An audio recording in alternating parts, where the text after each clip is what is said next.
Assalamualaikum warahmatullahi wabarakatuh. Kembali lagi di channel kami Telisik, bersama saya Upin dan ini adik saya. Ipin, betul.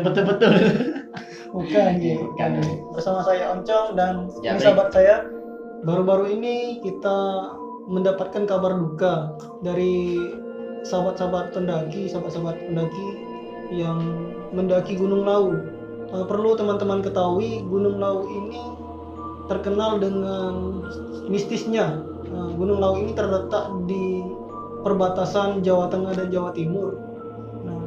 Dari sumber yang kami dapat, almarhum Andi Sulistiawan ini warga RT 001 RW 014 Desa Kemuning Ngargoyoso Kabupaten Karanganyar melakukan pendakian itu pada tanggal 4 Juli bersama 5 rekan-rekannya, dan almarhum Andi Sulistiawan ini ditemukan meninggal di Gunung Lau pada tanggal 6 Juli 2020. Lalu setelah melakukan perjalanan selama 7 jam dari jam 4 sore sampai jam 11 malam, mereka berenam ini sudah kemalaman tiba di bawah puncak. Jadi mereka berniat untuk mendirikan tenda, dan kabarnya si Andi ini tidur di luar tenda. Dan setelah itu di dalam tenda ada temannya Andi yang namanya Nurhayati, Cewek. Ya, perempuan. Jadi ingin buang air kecil, dan di dalam tenda itu si Nurhayati mencoba membangunkan teman-temannya yang lagi tidur pulas karena kedinginan, mungkin kecapean, kelelahan. Namun dari satu orang pun tidak ada yang bangun untuk menemani si Nurhayati ini. Tapi Nurhayati memberanikan diri untuk buang air kecil keluar tenda Sendirian. jam 3 subuh. Berani seorang diri untuk keluar buang air kecil jam 3 subuh. Jadi setelah keluar tenda, tiba-tiba muncul sesosok bayangan hitam besar. Ternyata itu si Andi. Di Nurhayati meminta si Andi untuk menemaninya buang air kecil. Namun setelah si Nurhayati selesai buang air kecil, Andi tiba-tiba menghilang. Dan Nurhayati berpikir bahwa si Andi ini telah kembali ke dalam tenda. Dan setibanya pagi datang, mereka sadar bahwa si Andi sudah tidak ada.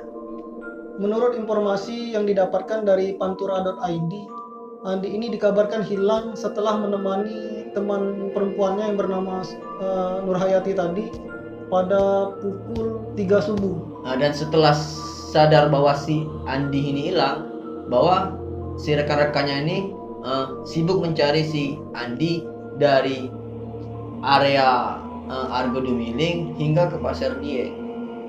Sampai di pukul 10 pagi, teman-temannya ini berinisiatif turun melalui jalur Cemoro di titik mereka cek awal pendakian.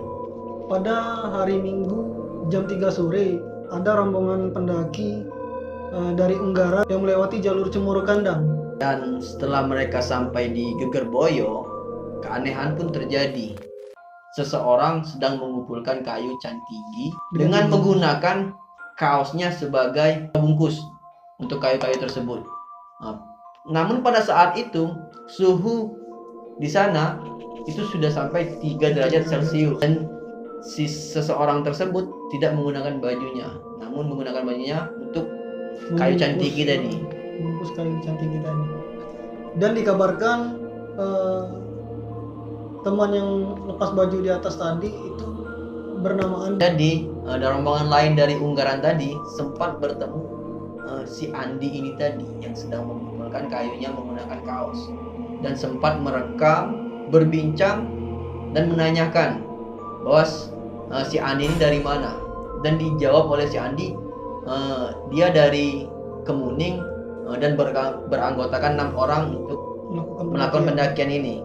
Dan kami mendapatkan video ini dari Udin Jagoan, dari channel YouTube Udin Jagoan. Para rombongan dari Ungaran merasa ada yang aneh atau ada yang janggal melihat si Andi ini melepas baju dengan membawa kayu yang dibungkus baju si Andi itu. Tapi para pendaki dari Ungaran ini tidak menyadari bahwa si Andi ini adalah yang hilang dari rombongan. Nah, jadi dalam video tersebut Satu rombongan dari Ungkaran ini berdialog dengan si korban, menanyakan dari mana, dan dijawab oleh si Andi dari Kemuning, dengan teman-temannya beranggotakan 6 orang. Dan setelah itu dia menjawab, saya akan pulang pada malam hari ini. Dan ternyata menurut keterangan dari teman-temannya si Andi, bahwa si almarhum ini, Andi ini, sering menggunakan kata-kata kasar. Dan ketika mendaki, si Andi ini sering menerobos jalur yang bukan jalurnya pendakian. Padahal si Andi ini baru pertama kali mendaki Gunung Lawu. Info ini kami dapat dari channel YouTube Lembah Manah eksklusif, ditanyakan dengan temannya si Andi tadi yang bernama Pajar. Dan si Pajar ini berbicara tentang si Andi tadi, bahwa si Andi ini membawa kertas yang berisi tanah dan 2 helai rambut. Dan itu belum tahu apa maksud yang dibawanya itu, apa gunanya maksudnya. Kita tidak mengetahui yang dibawa Andi tadi, yang kertas yang berisikan tanah dan 2 helai rambut tadi, apa gunanya, atau untuk syarat, atau untuk jimat, atau untuk apa, kita tidak mengetahui. Mungkin dari benda yang dibawa si almarhum Andi tadi, kita tidak tahu apakah dari benda itu bisa mengundang makhluk yang ada di gunung tersebut. Dan yang menjadi pertanyaan, untuk apa si korban ini, si Andi ini, mengumpulkan kayu cantigi? Dari kejadian ini, menurut pandangan kami, opini kami, si Andi ini dikabarkan belum pernah mendaki Gunung Lawu tersebut. Kalau menurut saya, yang namanya pendakian itu, walaupun mau ada bawaan atau jimat atau segala macam itu, yang jelas ditinggalkan dulu di bawah. Itu pesan yang kami dapat dari para senior kami. Dan juga usahakan tidak sendirian dalam melakukan pendakian. Benar. Si Andi ini kan berenam. Kenapa tiba-tiba sendirian saat berada di atas? Dan juga tidak disarankan untuk pendaki melakukan atau menggunakan jalur yang baru seperti itu, yang bukan jalur umum. Bukan jalurnya. Menurut saya atau menurut Oncom, si Andi tadi kan membuka bajunya untuk membungkus kayu-kayu cantigi tadi. Kemungkinan si Andi ini meninggal karena kedinginan.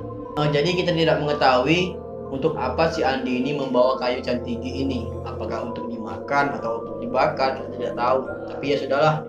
Dari kejadian ini kita bisa menarik kesimpulan, semoga hal yang seperti ini tidak terjadi lagi di dalam pendakian. Dan semoga si korban Andi ditempatkan di sisi yang terbaik menurut agamanya, dan bagi keluarga yang ditinggalkan semoga diberi ketabahan. Kita bisa memetik pelajaran dari kejadian ini, di mana bumi dipijak, di situ langit dijunjung. Sebab pada akhirnya apabila hal seperti ini terjadi lagi, maka akan yang terdampak itu kepada objek wisatanya. Sebab kalau terjadi berulang-ulang pendaki ada yang meninggal, itu akan mengurangi eksistensi pendakian. Gunung-gunung banyak ditutup seperti itu. Jadi semoga dari kejadian ini tidak lagi terjadi hal-hal seperti ini. Oke, mungkin itu saja dari kami berdua. Sampai ketemu di waktu yang selanjutnya.